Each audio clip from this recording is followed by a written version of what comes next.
Hello and welcome to Decarbonize, the clean energy podcast from Fresh Energy. Fresh Energy is a Minnesota nonprofit working to speed our state's transition to a clean energy economy. My name is Brianna Kerber. I'm a Policy Communications Associate at Fresh Energy, and I'm here today to share with you a recording of the third webinar in our Energy Plus Summer webinar series.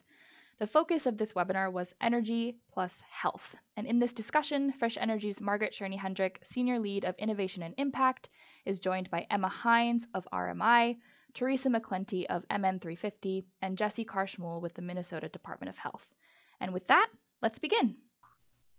Thank you so much, Joe, and welcome to everyone to the discussion today. I am really excited for this discussion. It's a super important and timely one, and we are joined by some really prestigious voices in this topic. So I'd like to turn to our panel of experts who are joining us today to discuss the connections between energy and health, from tailpipe emissions, natural gas and propane in our homes, and other reliance on fossil fuels.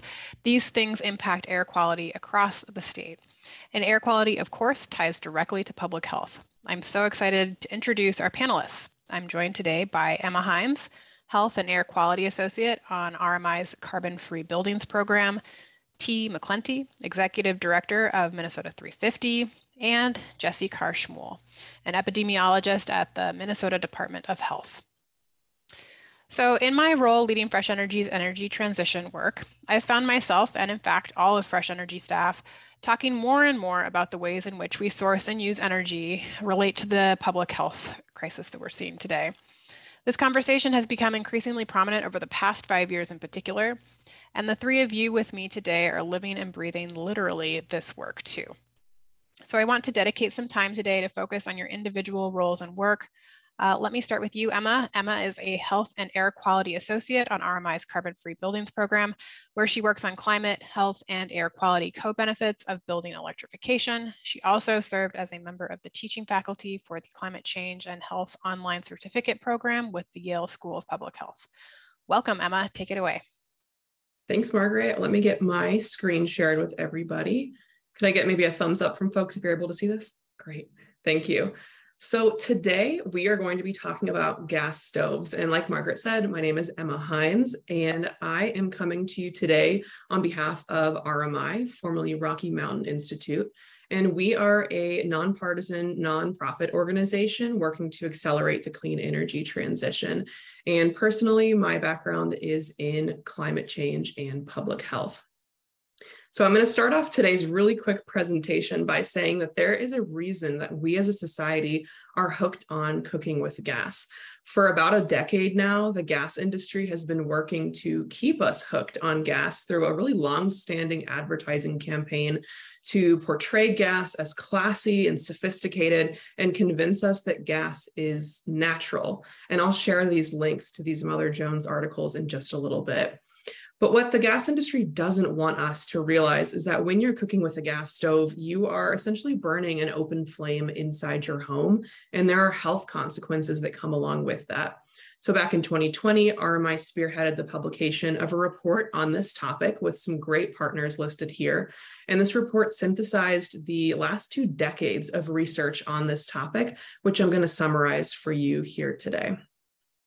So when you burn gas in a stove, you are releasing a couple of air pollutants into your home's air. These include carbon monoxide, nitrogen dioxide, and particulate matter. And exposure to these pollutants can cause things like carbon monoxide poisoning, aggravation of respiratory symptoms, and even the development of asthma. And for a not so fun fact for this middle one on nitrogen dioxide, homes with the gas stoves have 50 to 400% higher nitrogen dioxide emissions than homes with electric stoves. And you may have also seen a couple of more recent studies come out on gas stoves for some other pollutants, a couple of which are actually leaking from our stoves when they're off. Those include methane and benzene. But I'm going to keep picking on nitrogen dioxide for a little bit because this is where we have a lot of evidence. There's a lot of numbers here on this slide, but what I want to get across to you all is that here in the US, we have outdoor standards for nitrogen dioxide, but we still don't have any regulation for our indoor air. And what this means is that certain kitchen activities, things like baking a cake in your gas oven, or even just boiling water on your gas stove, can release enough NO2 indoors that it would essentially be illegal outdoors. And this is pretty bad news because we spend a lot of our time indoors, up to 90%, a lot of which is spent in our homes, and 1 in 3 homes cook with gas today. And there are well-documented health risks for children in particular. So children living in a home with a gas stove have a 42% increased risk of experiencing asthma symptoms and a 24% increased risk of being diagnosed with asthma by a doctor. And there's a few reasons why children are particularly susceptible to air pollution from gas stoves, including things like higher breathing rates and developing lungs and immune systems. And it's also not just asthma that we're concerned about. Exposure to these pollutants can also end up aggravating other respiratory symptoms, leading to IQ, learning deficits, and also cardiovascular effects. So a lot to be concerned about. So I don't have a lot of time today, but with that information, you're probably still wondering, what am I supposed to do with all of this? So I have a couple of solutions for you, and I'm going to walk through them from most expensive to least expensive. So being really cautious to talk about the influence of cost here. So if you are particularly compelled after this presentation to get rid of your gas stove, and it's financially feasible, there are a couple of options where households can switch their gas stoves entirely for an electric one. And the options are electric resistance coil stoves, which are admittedly not the best. Up a step from there, we have glass smooth top, which are pretty good. And then a great option for folks is induction. And if any of these technology options are unfamiliar, I'm happy to talk through them more in a little bit more detail later. But maybe you know that you can't switch out your gas stove right now, or you're not completely sold. Maybe you're a renter, for example, and you don't have the authority to. There are some other options that you could undertake. You could try to shift some of your cooking events from gas to electric using the lower cost appliances you already have. Things like a toaster oven, an electric kettle. You could try out a plug-in induction cooktop, which is much more affordable. And then the last thing that I'll share with you all is that regardless of what you're cooking on, gas or electric, there are some great practices that you can take to protect your health. If you have an exhaust hood, always run it while you're cooking. Cook on the back burners to help sweep up pollutants into your hood. Open a window for natural ventilation if you don't have a hood, or install and maintain a carbon monoxide detector, especially if you are burning gas. So those 5 minutes really flew by. I couldn't say too much, but if what I've talked about is interesting and you want to learn more about gas appliances and their health risks and the benefits of going all electric, please check out our new toolkit called All Electric Homes, a Health Professional's Guide for more info. And I'll link that in the chat in just a little bit. Thanks, everyone. Awesome. Thank you so much, Emma. It's really exciting to learn a bit more about some of the national work that RMI is leading, and we'll be excited to dig in a little bit more in the Q&A section coming later in the webinar. So now I'd like to turn to T and hear your perspective. T is the Executive Director of Minnesota 350 and has a nearly 20-year background in emergency medicine where she's seen firsthand the impact of climate on people's health. And in addition to that, T has witnessed this at home too. Her youngest son was born with asthma and continues to experience complications from it as a young adult. Many communities of color are hardest hit by the negative impacts of climate change, and I know this is a significant factor in your work at Minnesota 350 T. Thank you for being here. Thank you for having me. Great, so we have 5 minutes, so I will make sure that I don't use my East Coast speed and go too fast in these slides. So again, as Margaret said, my name is T. McClenty. I joined MN 350 in February. I'm excited to be part of this amazing team. The first slide, you'll see my family. That's what drives me. That's what drives my work. I have 3 sons. The young man in the back in the white shirt is the one who has asthma, had asthma as a child and still walks around with a rescue inhaler. And then my oldest son is getting married this year in September, so I'm excited for him. And so that's what drives me. That's what makes me do my work. And then, you know, when we all know how we can just dive into our work, but I like to have some of my personal time, and I am a runner. And so that's how I reduce my stress. I ran 9 marathons. And I'm just happy that I can go outside and breathe the air and be able to run. And so that's very important to me. So climate has always been the intersect of my work, working 18 years in emergency medicine, and then in human services as well. Next slide, please. So our mission at MN350 is to, as you can see on the slide, but we know that environmental justice goes beyond the conservation and individual actions. Environmental justice aims to address the oppressive and extractive systems that are at the very heart of so many of the world ills that we face today. Next slide, please.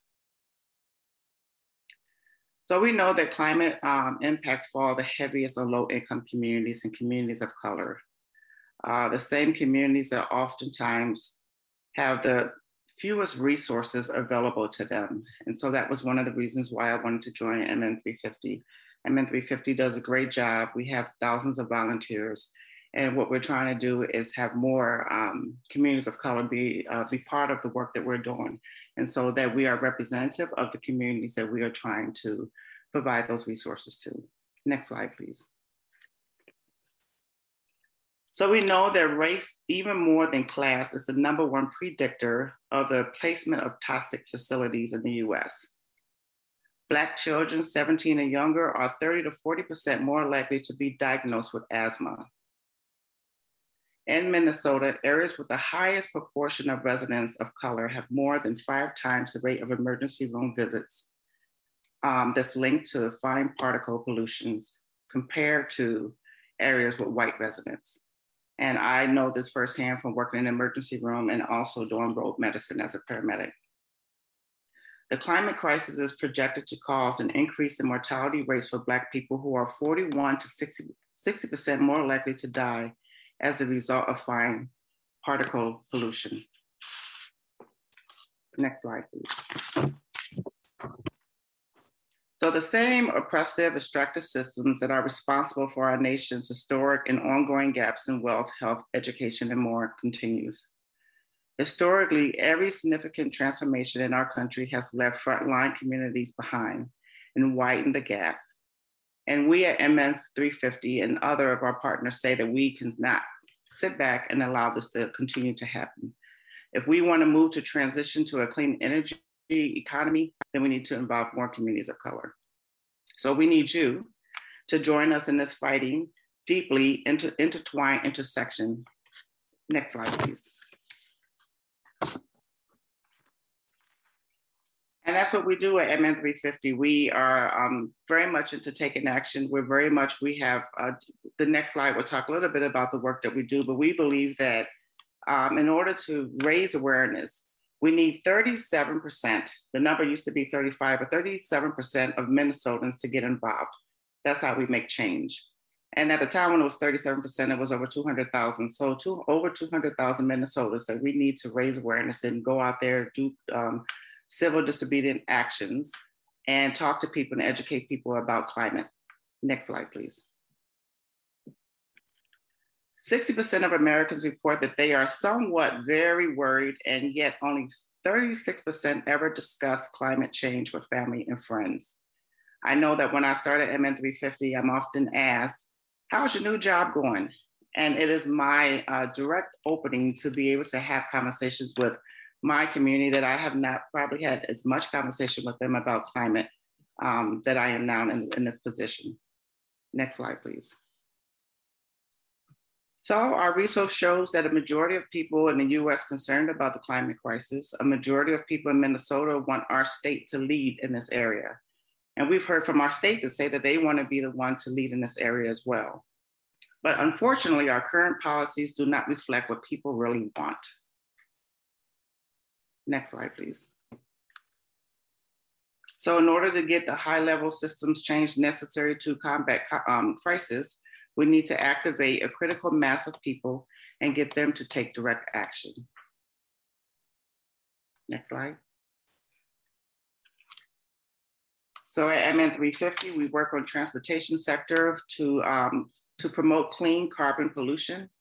We support our indigenous water protectors. We have a C4, so we educate our elected officials. In fact, we endorse elected officials who are climate friendly as well. We have a People's Climate Equity Plan to create greenhouse and green jobs and more. So this is the work that MN 350 is doing. Next slide. So while climate action is stalling out at the federal level, we have every opportunity to make change here, and we have every opportunity to make bold local level changes. This is where most of the big movements start historically, and it's still no different.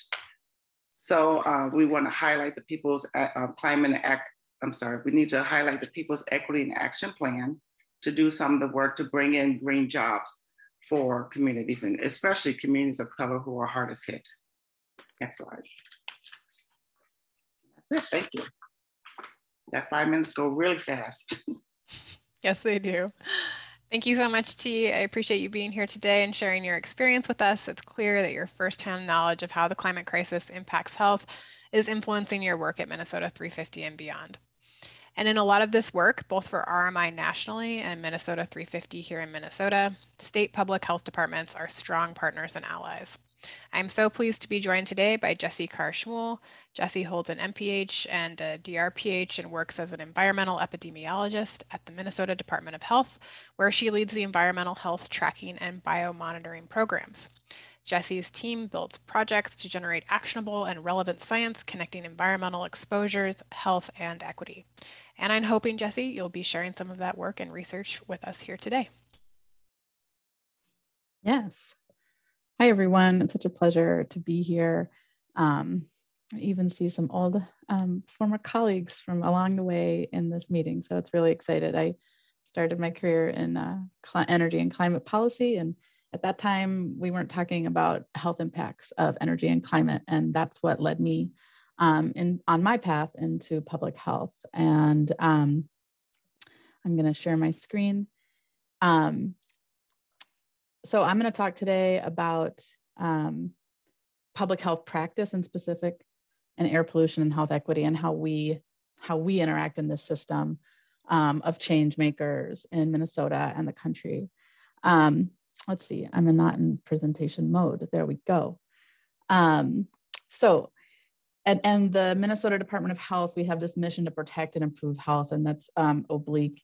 And so what I want to just share with you is some of the complexity and excitement and connections in what a public health practice and connected system looks like. We have many partners and many functions in that systems. And so some of the partners are groups like Minnesota 350, universities, communities, schools, legislators. We have regulatory partners at the state and federal level, local public health, healthcare, and many, many others that create this public health system. We do public health in my group, where we are looking at equity in terms of data collection, surveillance, and dissemination. That's our group's responsibility. We work with our colleagues in public health prevention, thinking about indoor air quality, like Emma was talking about, and bringing these things together. We do health risk assessment. So we're responsible for generating the science that for regulators and rule makers to have the levels that are either in our standards or considered hazardous. We are responsible for doing at the state a lot of analysis, and particularly around inequities, which I'll be talking about today. And then we also have this huge responsibility around risk communication and working with all these partners to ensure that we're putting out data that to the public that is actionable, that's culturally appropriate, it's accessible. And so all of these, this crazy slide is this complex public health system that we work in that is really driven by our partners. And that's how we, this work that I'm going to talk about today about health impacts of air pollution in Minnesota has really been driven by community concerns, just like T was talking about in our state. So I'm going to talk about a specific kind of analysis that we've done over the past almost decade in a series of reports looking at the impacts of air pollution in Minnesota. We most recently released a life and breath report this year in 2002 that was really trying to quantify the air pollution's contribution to health and health disparities in Minnesota. So looking for those of you who are Minnesota native or based here, you'll recognize this, the metro region. Those are our zip codes in our 7-county metro region. And then also looking at some of our smaller cities in greater Minnesota. We can use all of the wonderful science that's produced in universities and places like the Rocky Mountain Institute to develop locally relevant estimates of how air pollution is impacting the health of our residents. And then we can also use those methods to estimate what improvements in pollution could, how those could benefit our populations here. So what did we find? So what we found in Minnesota was that air pollution contributed to 10% of deaths in the Twin Cities metro area. That's over a 5-year period that preceded COVID. So this analysis, these data are pre-pandemic. And about 9% of deaths in those 3 greater Minnesota cities that I showed you, St. Cloud, Rochester, and Duluth. And so, over the years, we've looked more deeply into the impacts of air pollution in greater Minnesota and really trying to dispel these myths that this is only an urban issue. Because really in Minnesota, what we see, just like everywhere, is that the health impacts of air pollution are driven on the one hand by unequal distribution of air pollution, right? We have communities that bear a disproportionate impact of those, just like T was talking about. But then we also have these inequities in our health system, and we have persistent health disparities that are a product of the same institutional racism that produces, the siting of toxic facilities in communities of color, as well as in access to healthcare and health producing resources. And this, map on the side, you can just see kind of where the distribution, the spatial distribution of where we see those deaths, that the distribution of deaths that are in part attributable to fine particulate matter. And then I just want to show you, this is like, every time I look at this is like a slide that we would see in a university. In a training class, showing kind of what do environmental health disparities look like, right? So this is showing for a range of cardiovascular hospitalizations, asthma, heart attack, how those are distributed across communities at varying levels, where their residents are living under the federal poverty line, with the density of Black, Indigenous, or people of color in those communities, folks without insurance, and folks living with disabilities. So, and this is, in an academic term, they would call this a dose-response relationship. But what this is this is a product of systemic economic and racist disparities that the reason that I felt compelled, and it's important to talk about the system of public health, is that in public health practice, we are working with those partners with these various aspects of all the exciting tools that we have in public service to make change, to both advance our practice to meet the challenges of the future, to integrate now long COVID into how we're thinking about, vulnerability to air pollution, to think about the wildfire smoke that, is going to be an annual occurrence in Minnesota and other states in the Midwest.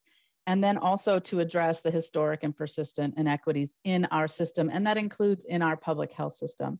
And so it's really a pleasure to do this work over the years in collaboration with the Minnesota Pollution Control Agency, as well as our local public health partners and communities.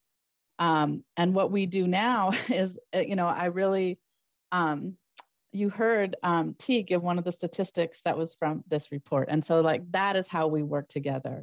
This is my job, and that is our public health system in action, but I will repeat it because areas that have more, more BIPOC residents having 5 times the rate of asthma emergency department visits is unacceptable. And so that's what the work that we're trying to do with all of you. That's all I have. But I'm happy to, I'm looking forward to hearing the rest of the discussion and answering whatever questions you have. Thanks so much, Jessie. And I can also say firsthand that the Life and Breath report is definitely a well-cited document at Fresh Energy as well. So thanks for all the work you're doing. So before we dive into an open Q&A, I want to just take a minute to do a short round robin of questions because there are a few topics I want to dig into a little bit more with each of you. So Emma, starting with you, in your national work at RMI, how are you seeing states and cities use health data to influence energy and climate decisions and policy? That's a great question, to get at that translation of health research into actual policy work on the ground. And for folks who are maybe a little bit less familiar with electrification policy, maybe I'll start there and can go through this a little bit piece by piece instead of the fast presentation. But around the country, we have examples of about 60 cities and counties in California that have passed or committed to phase out gas in either new construction, and some of them also specify major renovations as well. And other parts of the country outside of California are starting to take note of that policy action. For example, New York City and DC as recently as last week. But a lot of states are also trying to block this kind of policy action through preemption. So that's something to keep an eye on. But what I'll say, generally speaking, from a health lens, is that a lot of jurisdictions aren't really considering health in these policy actions. They're more thinking about it from a climate action or maybe air pollution mitigation sense, meaning that gas stoves, like I talked about, are often left out or exempted from these policy efforts. But there are some policy angles that jurisdictions could undertake to consider health a little bit more.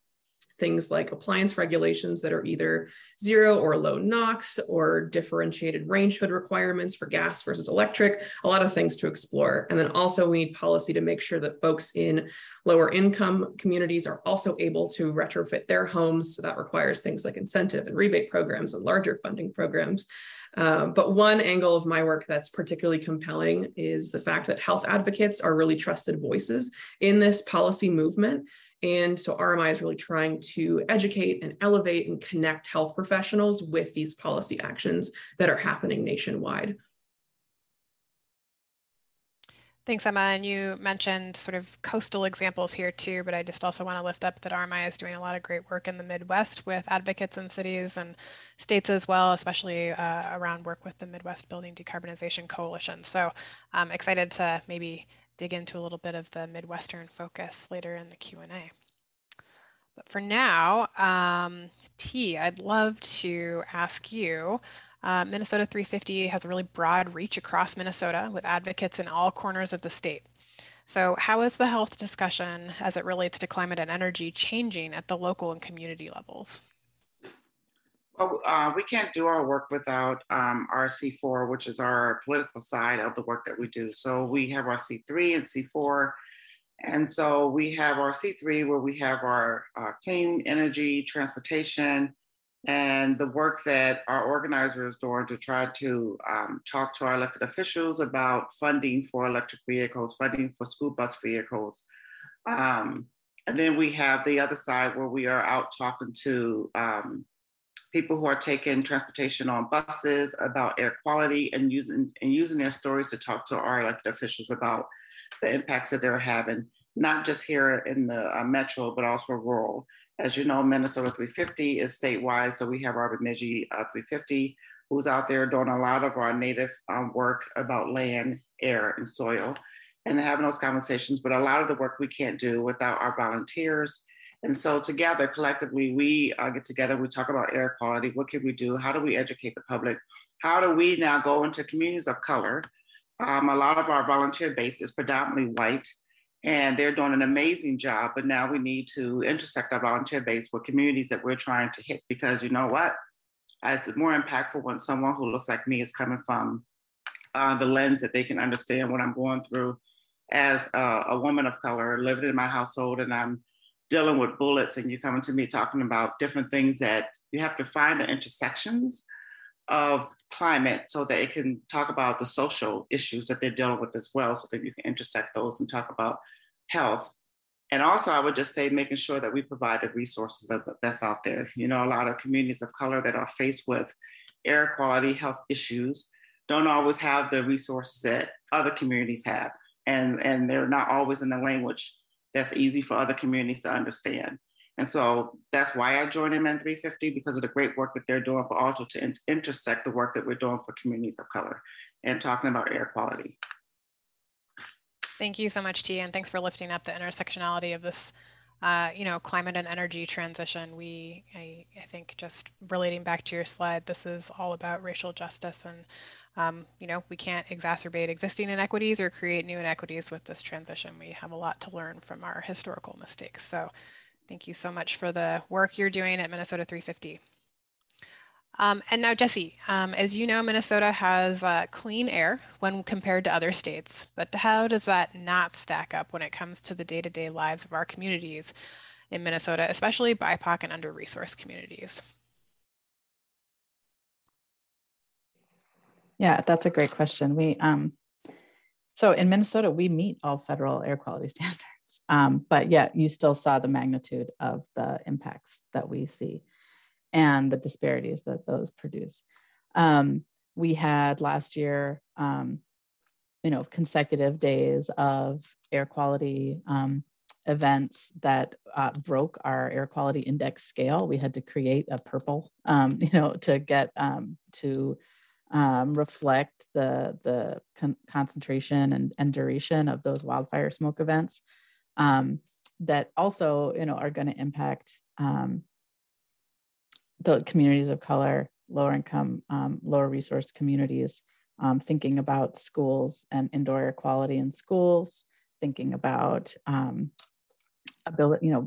people who are utilizing public transportation versus in their own cars, all of the ways that we in the world can or cannot limit our exposures. And a lot of that is based on resources and historically shared or not shared resources. So some of the things that we're thinking about is, like, in Minnesota, the transportation sector is one of the primary drivers of our particulate pollutants. And so, focusing, and we also know that in Minnesota, at least, the communities that bear the impact of those vehicle miles traveled are not the ones who are actually driving those vehicles. And so looking towards policies like the Clean Cars Rule, looking for policies that not only address the source specific problems that communities are facing, but also, really thinking differently at the state, like how do we prioritize our resources? How do we reflect cumulative impacts and cumulative burden in our grant making, in our policy making, and how we're doing this? And so, one of the examples that I love is, we, as part of the money from the Volkswagen settlement, where they were found to have been, misrepresenting their diesel emissions. And so there was a lot of money that flowed to states. And so when the state went out and asked people, what should we do with this money, health equity and environmental justice were among the highest priorities. And so the Pollution Control Agency set out with health to say, okay, so how do we, if this money is being used to make grants that are going to reduce local pollution, how do we ensure that we are actually making those grants go where the pollution and the sources are the highest and where the need is the greatest, folks that have been left out of grant making opportunities in the past? And so they really developed an innovative and transparent process to make those grants, to prioritize them for areas, environmental justice areas of concern as they are defined, as well as thinking about areas that have higher rates of health conditions and health disparities that can be caused or worsened by air pollution. And so through doing that, we achieved some retrofitting of school buses, some major investments in large diesel pollution reduction that is actually going to, match the need, the resources to the need.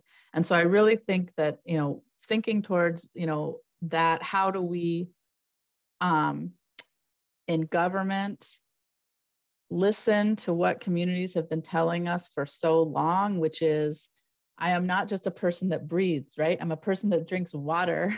I'm a person that needs to walk and move and eat. And so all of these things, and when I live in an area with lead, with lead in my water and without grocery stores, all of these things have cumulative impacts. And so that is our challenge, I believe, in state government and federal government, is how do we match, how do we update our science, our policy and practice to reflect cumulative impacts, and even when how do we do that in some uncertainty, and maybe take our certainty from listening to other people rather than having it come out straight in a spreadsheet. I don't know.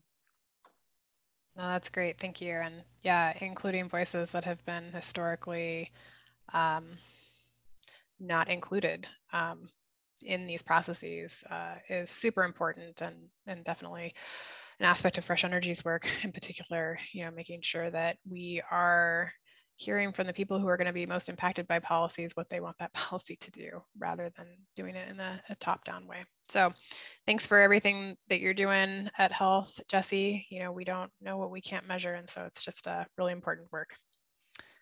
So I am just now going to do a little bit of a quick lightning round, one question here. So in 60 seconds, can you please share your opinion on what each person in our virtual Zoom room today can do to support the movement around health as it relates to energy and climate? So I'll go from Emma, then to T, and then to Jessie. Well, it's a great question. And I think I'm going to pick up where I left off in my presentation. So the first thing that I would recommend for folks is that everyone here starting today can make sure that they're taking those health protective steps that I went through in their homes, regardless of whether you're cooking with gas or electric. I would also say to explore whether it makes sense for you to shift away from gas, either in a permanent sense or for some cooking events, and look into whether there are existing programs that could help you make that transition in your home. I would also encourage folks to do a little bit of a deep dive into what has been found about the gas industry's tactics and how they've been convincing us that gas cooking is superior, and really challenge your thinking about, well, is it actually superior, or is this just what I've been told? And then lastly, I would say to read up on this larger electrification movement and talk to your neighbors about it, about the benefits to our climate, our air pollution, health, and in a lot of cases, even our bills that we're paying. So those would be a couple of my suggestions. Awesome, thank you. And T, what do you think? Well, I think it's about having conversations with people. I think that we need to highlight the part of climate justice by integrating equity, diversity, and inclusion into everything that we do. And I think we need to shape the narrative, but the narrative doesn't have to be so large that a lot of people who are new in this space, or at least they think they may be new in this space, or they think that the issue is too big for them to handle, so then they brush it off. So I think we need to shape the narrative and have conversations with them, get them inspired by just having everyday conversations with them about climate. And we need to emphasize the importance of climate. And we need to make sure that we deliver the right message to the right audience, and make sure that the right audience has all the resources and means that they need. Some people think that, I worked on immigration reform for a long time, and I remember working on immigration reform. Some of them said they were coming to America because of the air quality here in America would be better. And they come to realize that climate is everywhere.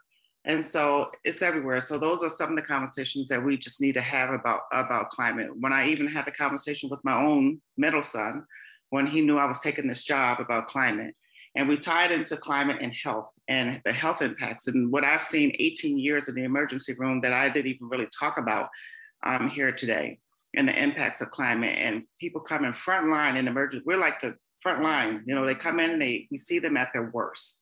And so those impacts of climate and being able to have those stories and talking to people about, here's what's happening with climate. Right now we're dealing with heat, and heat is everywhere, you know, and so being able to talk about heat and tying those things into a conversation and what can you do, and making those asks small, and then, you know, asking them to get involved. If they say they can't afford certain things, and you know what, here's some way that you can get involved. Here's some way that you can tell your story about climate. That's great. Thank you. And Jessie, we'll end with you here. Yeah, I think I would keep something on systems changing, and I would, you know, ask everyone to commit to advancing anti-racist policies in all the systems that you're part of, whether they're your family system, your government system, whether you're a communicator in your job, whether you're a data person like me. There's all of us have a role to be, and a lot to learn and gain, you know, from that practice. Okay, I'm going to hand it back over to Joe for just a quick minute, and then we're going to dive right into open Q&A. Thank you, Margaret. Before we jump into the Q&A, we have a quick reminder for folks. Energy Plus will return next week at noon with my colleague Anjali Baines. She, along with Hugo Award-winning writer Naomi Kritzer, graduate instructor and PhD candidate at the U of M, Olga Chepikova-Trayan, and poet and songwriter Ben Weaver will discuss the intersection of energy and the arts.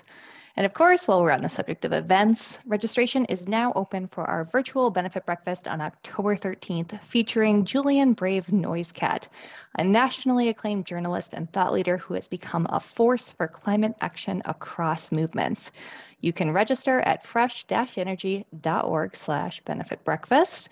And then finally, for the first time ever, we've created Fresh Energy branded wool socks that celebrate wind, solar, and clean energy. Everyone who donates $50 to Fresh Energy by the end of this month can get their very own pair of these limited edition socks. And thanks to a generous donor, all gifts will be matched, so your contribution will actually be doubled. And with that, I think we're ready to move into the Q&A. Reminder to use that Q&A feature and upvote the questions that you like. I see quite a few have already come in. Margaret, I think you've got your work cut out for you.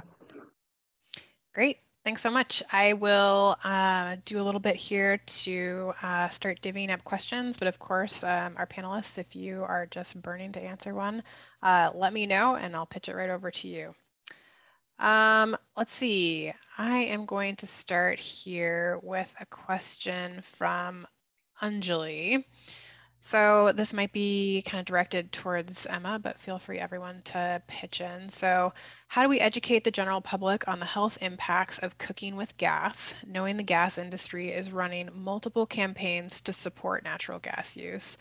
And I can say, you know, we've definitely seen everything from, you know, looping in TikTok influencers to be able to say cooking with gas stoves is the best, to, you know, really mobilizing labor unions to push back on, you know, moving away from fossil fuels in buildings. So Emma, what do you say here to answer Anjali's question?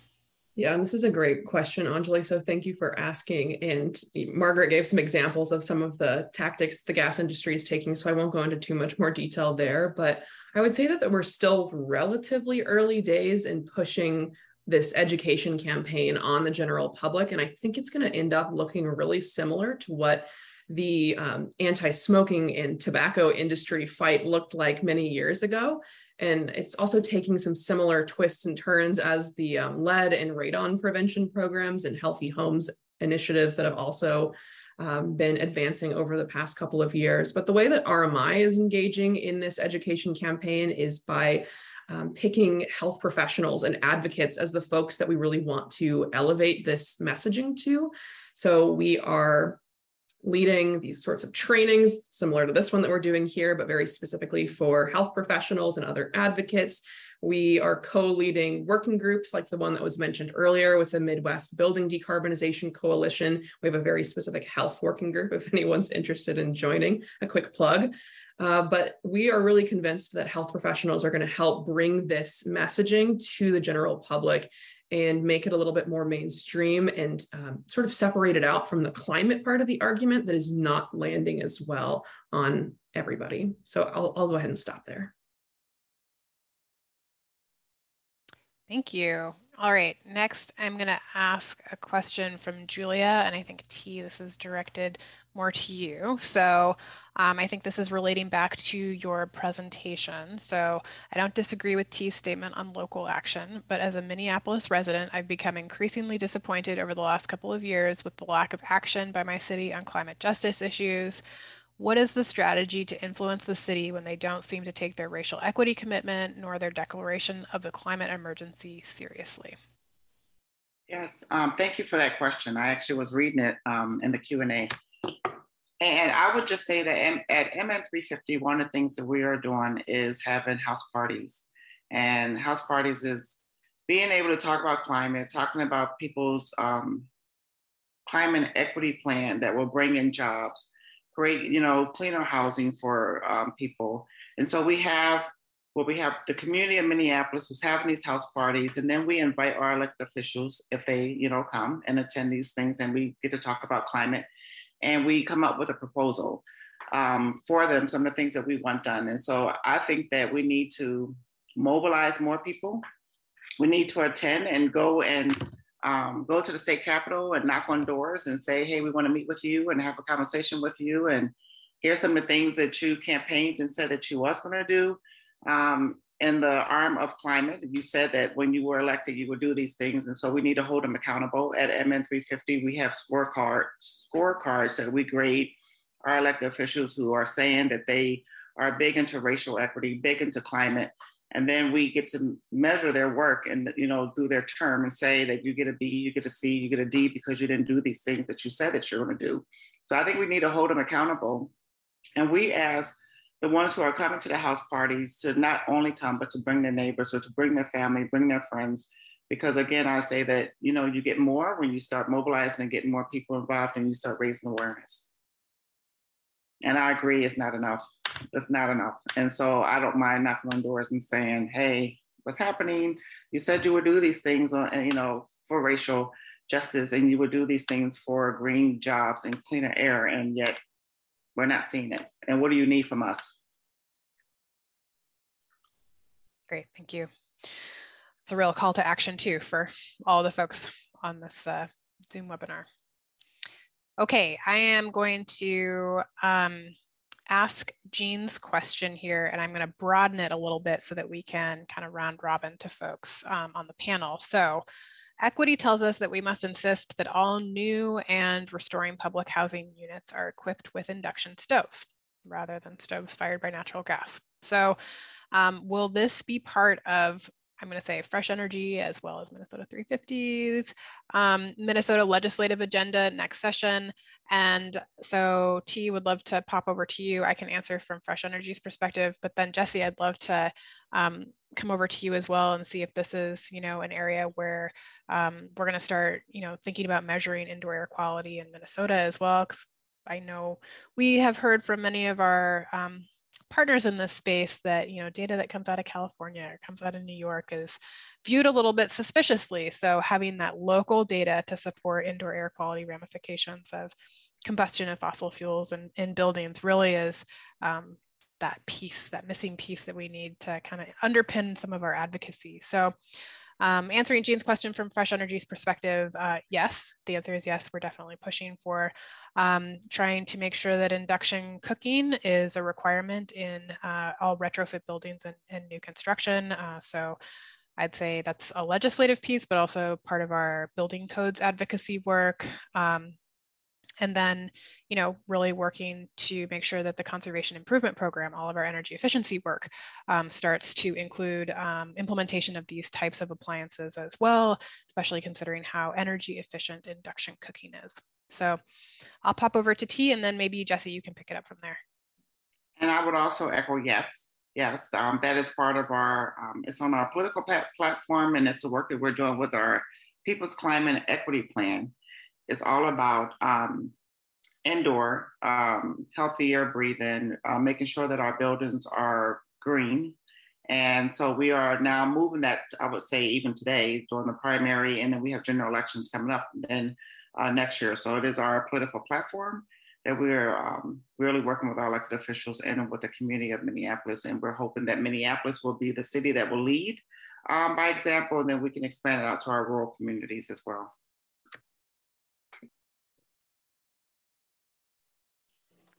And I guess from the state perspective, where we come in is really around implementation of whatever the policy. And so, from what I've seen, we have, programs like thinking about programs like Radon and our Healthy Homes program, right? We have the more that we can do to be explicit in our legislation, in our statutes, in our, how we are holding elected officials and decision makers accountable, is to ensure that when those statutes are put forward, that they actually include, equity in it. For radon test, we have what we see over and over again is like, there are a lot of barriers to radon, for testing for radon. It's not required in multifamily rental properties. There are all of these ways that our policies and our system kind of leave people out of that. And then there's a lot of disincentives to test because the money to actually do the mitigation. And so ensuring that, that we are really looking at this from all angles, not just thinking about, single family homes and, individuals who are able and want to test and then would have the resources to retrofit. We see the same thing in schools. And I think that right now there is a lot of infrastructure resources that are going to come to states around indoor air quality, especially in schools. And, I just think that this is the place where folks like you who really can understand, can really voice co-benefits of making these infrastructure investments, making these requirements and codes, all of the co-benefits, for health, for well-being, for our economy, that those can hold. So from our implementation side, from the monitoring side, I guess, that technology is getting better in terms of having sensors that can do indoor-outdoor monitoring, and we do have some of that in the state at the Pollution Control Agency and the city of Minneapolis as well. So I think we're getting there. We just have to, where we can be most effective is, when there is a specific policy or ask that we can, evaluate and help with the implementation to ensure that we're really achieving the broadest and most equitable outcomes. Great, thank you. And you mentioned co-benefits, and I'd love to maybe do a minute round robin for folks here just to, translate what that means. We're talking about emissions today in terms of, air quality and carbon pollution and climate change, but what are some of the other really important co-benefits that we need to be aware of that makes this an equity issue, that affects people's pocketbooks, that, people need to be aware of to sort of, to T's point, like translate this into a more tangible, meaningful opportunity for their day-to-day lives? So maybe we can start with T and then move to Emma and Jessie. I was going to ask Emma to kick us off. Is that okay, Emma?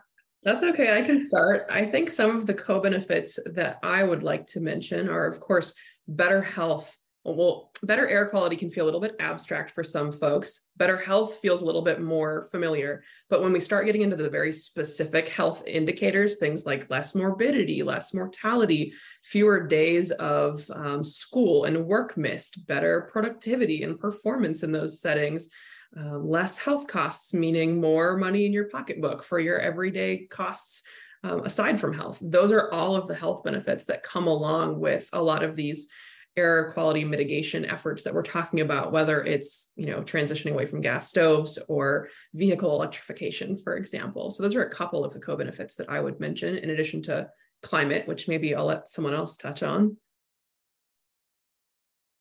Yeah, I think I'm going to defer this to Jessie.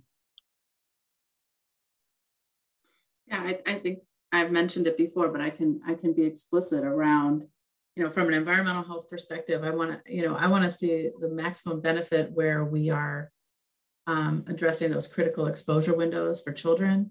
I would really love to see a focus on schools and indoor air quality. Let's not forget that the same air filters that can protect us from particulate matter from traffic, from wildfires, can also protect us from airborne pathogens and global pandemics that we do have some experience with. So I think, when I think of co-benefits, I'm thinking of health, but I'm also thinking about the benefit of communities seeing themselves reflected in solutions and where we are in public trust and lack of accountability from government at all levels. It is, it is part of my work to demonstrate that we can make this change in government and that we can, working all together. But I do think that is a co-benefit, and that if we lose sight of having our solutions be co-created by the people who are most impacted by them, then we really lose that co-benefit of civil society and engagement and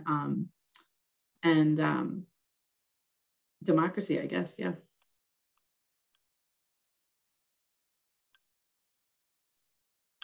And T, I saw you come off mute. Did you want to add anything?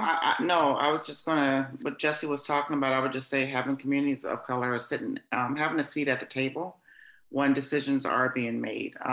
Fresh Energy, you guys do a great job with that. I know some of the work that we are doing, we couldn't do it without you, but I would just say having a seat at the table in the decision making. So I would just kind of add to what Jessie said. Okay, thank you so much. And I'm going to do a quick time check. It looks like we have about 2 minutes left, but quite a few questions to go. I wonder if our panelists have a couple minutes to stick around, if we could get through a few more questions. And thank you so much. So everyone invited to stick around for a couple more minutes, and apologies ahead of time if we don't get to your question. We'll try to get through as many as we possibly can. So I'm going to combine one here, I think. There was one on youth. Yes. I thought that was a good one. Let's see if I can pull that up. So this is a question from Betsy. So youth are the future. What are we doing to get more youth involved? So T, do you want to take us away here? Sure. I think it's important.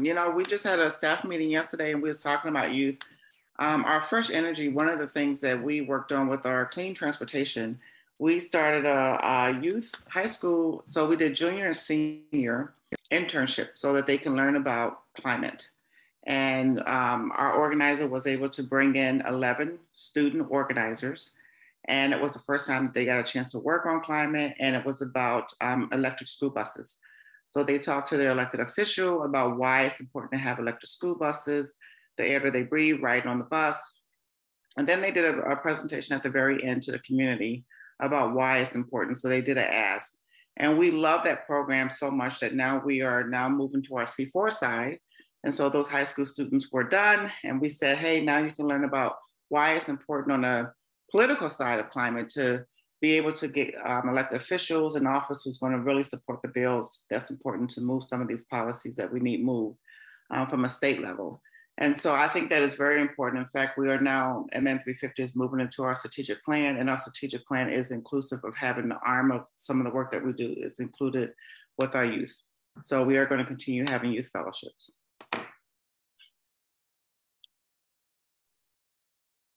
Thank you.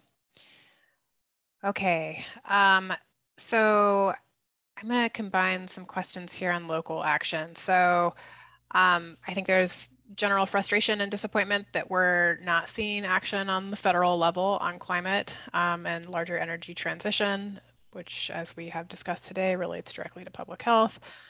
We've talked a little bit about some examples of cities in California that have moved forward with local action.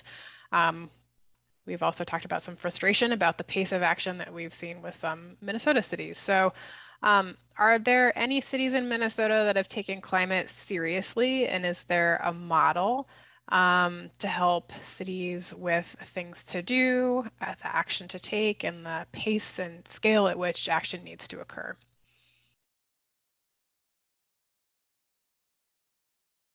And I'll open that up, Minnesota or the Midwest.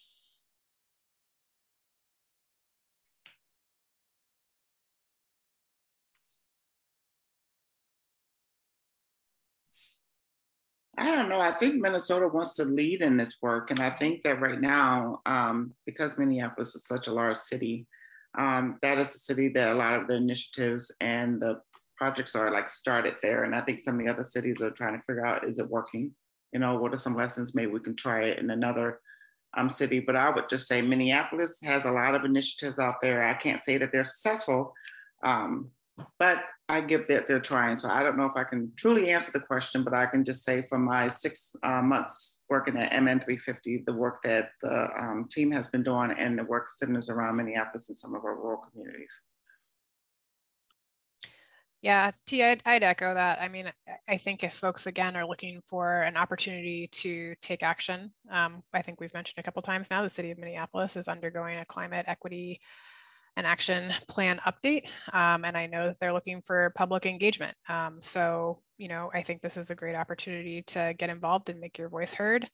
And, I do think that there are some other good Midwestern examples too. I know the city of Chicago, for example, just did a huge climate action plan update, and they're talking about, these are some actions that have been made possible through energy legislation, but they're talking about doing, a stretch code that would enable cities to, require standards for building that would be going above and beyond state code. There are some real limitations about codes work in the Midwest with state preemption issues, but I do think that there are some good examples in the Midwest, and it's really important to look for examples in the Midwest too.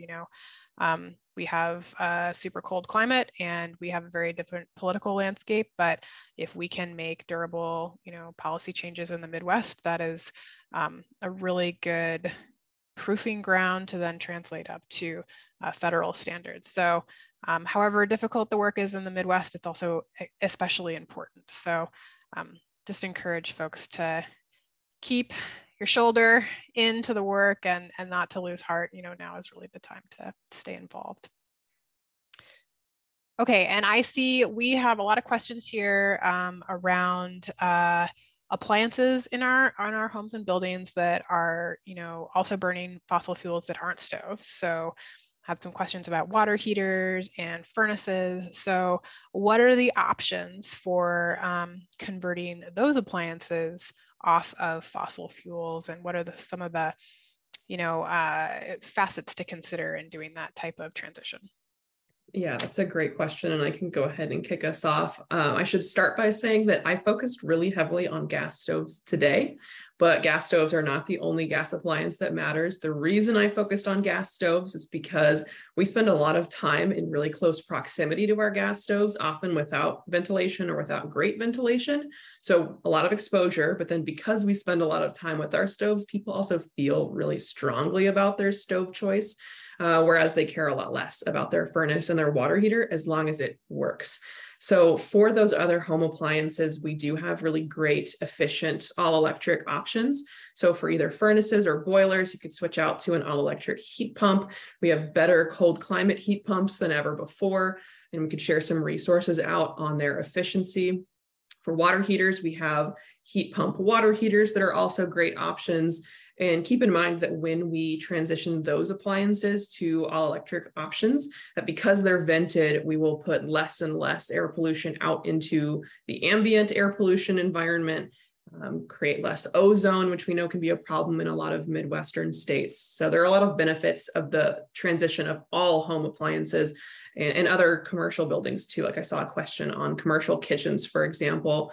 To answer the question specifically on OSHA, I haven't seen as much work on air pollution from gas stoves in industrial or commercial kitchens, but what I have seen is some movement on extreme heat in kitchens. And we know that in commercial kitchens with a lot of gas burners going at once, it can get very hot in those kitchens. So OSHA has been interested in introducing some rules around extreme heat, and we would hope to fold in some stuff on kitchen electrification in there. But that's another point to add on. Great, thank you so much. And I see in the comments that Our colleagues over at CEE who helped to run the Air Source Heat Pump Collaborative are being lifted up, and that is just a really excellent resource, especially if you're looking for a contractor who is very well versed in heat pump installation and maintenance. So I encourage folks to go check out that website if you're at all interested in converting over some of your fossil-fired appliances. And I'll also just make a plug. You know, we've had good discussion about air source heat pumps, but there are also other types of heat pumps like ground source heat pumps. And, you know, we're particularly excited about those, especially in colder climates. If you're using the sort of constant temperature of the earth or the low-lying aquifer, you know, you are not having to worry about any sort of heating reliability associated with cold climate cutoffs that you see with air source heat pumps. And if you're interconnecting in a district capacity, a lot of buildings with ground source heat pumps, you get the scale of efficiency that sometimes puts you, you know, 2 to 3 times more efficient than an air source heat pump. So for a lot of reasons, we're super excited about ground source heat pumps too, and would love to have conversations with folks about those if they're interested as a follow-up. So yes, and we can chat through some resources as well. I know Joe, on ground source heat pumps, we have a good blog that we could drop in, and maybe we could drop in CEE's Air Source Heat Pump Collaborative website as well into the chat.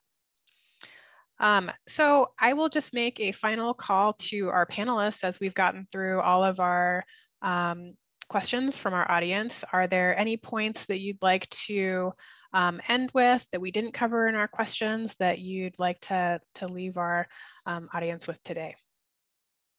We'll start with T and then move to Emma and then move to Jessie.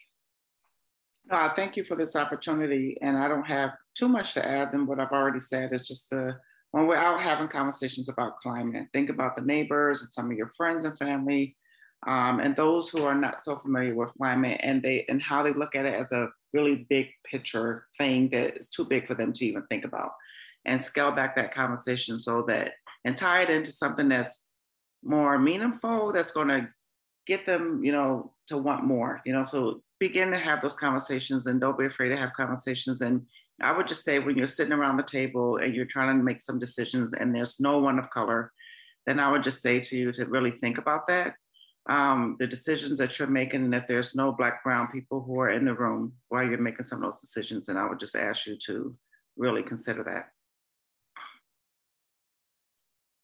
Thanks, T, for that. I guess I can jump in next. I think what I would want to wrap up in this group with is just the finding from RMI that health has really been the narrative that has cut through a lot of the noise in the electrification movement, because regardless of what side of the political aisle you fall on, your thoughts on climate change, how you feel about gas versus electric, we know that these health studies are helping us to understand the personal risks and the societal risks of burning fossil fuels. So RMI has been working really closely, like I said, to move us forward in this energy transition by connecting in health advocates to, you know, connect the groundbreaking research that's happening in some of these universities with the policymakers that are actually going to act on it. So keep using health as a narrative, because it really does work.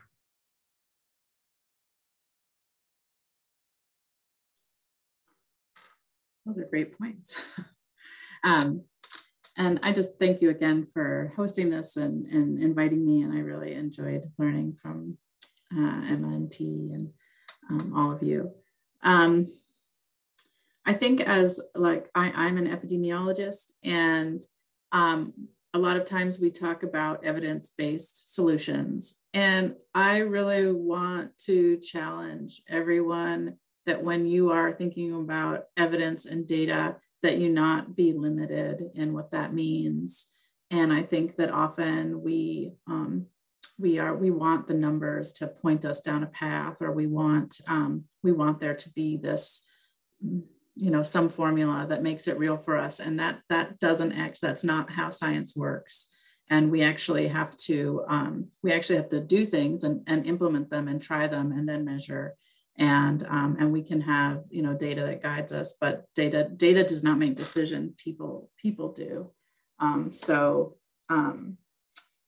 Yeah, that's my thought. Okay, well, a huge thanks to everyone who has joined us today, and an even bigger thank you to T and Emma and Jessie for sharing your insights, your experience, and your words of encouragement as we continue to mount this energy transition and really think carefully about the public health impacts and potential improvements that we can make by doing this type of transition equitably. Thank you for tuning in to the audio recording of our webinar. I wanted to give a special shout out to our Series Gold sponsor, Great River Energy, and our Series Bronze sponsor, Sunrun. If you are hungry for more information about Fresh Energy's work or want to get involved, visit fresh-energy.org. I also wanted to take this opportunity to invite those of you listening to Fresh Energy's special summer event we're calling the Fresh Frolic. It is an all-electric party at Malcolm Yards in St. Paul on August 24th. And we invite you to join us for induction cooking demos, an EV and e-bike petting zoo, electric lawn care displays, and more.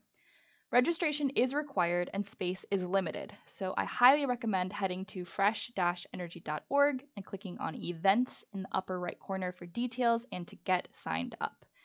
As was mentioned during the webinar, we have also just announced the keynote speaker for our 2022 virtual benefit breakfast called Our Shared Challenge, Together We Can Do Hard Things.